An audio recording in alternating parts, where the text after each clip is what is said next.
泰国政府日前遣返40名寻求政治庇护新疆维吾尔族人登去中国。联合国甲国际人权组织是谴责。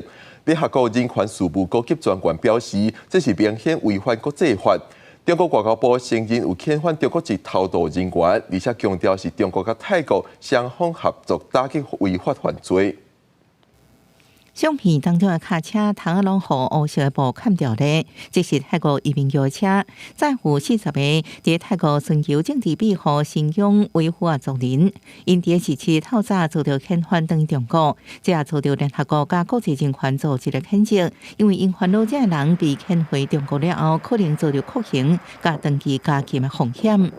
The deportation of 40 ethnic Uyghurs to China is a clear violation of international human rights laws and standards. The men, who were part of a larger group, have been held in poor conditions at a number of immigration detention facilities in Thailand since March 2014. 5 have died in custody, 8 are believed to remain in detention.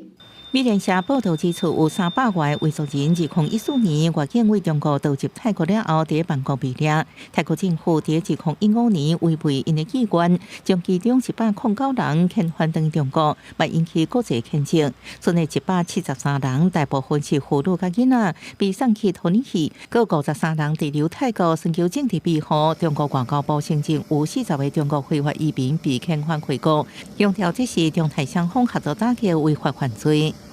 中方坚决反对打着人权等幌子干涉中国内政，反对借涉疆问题干扰国家间的正常执法合作。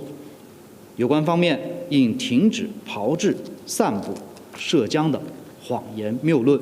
新疆维吾尔自治区内有差不多1200万回族人，占当地人口45%。BBC 报道指出，最近10年，真侪汉族人选入新疆，讲是国家精心策划，目的为减少当地少数民族的人口。中国也被指控针对穆斯林宗教人士，佮禁止当地宗教活动，甲摧毁清净寺甲文化部。公司新闻陈伟真报道。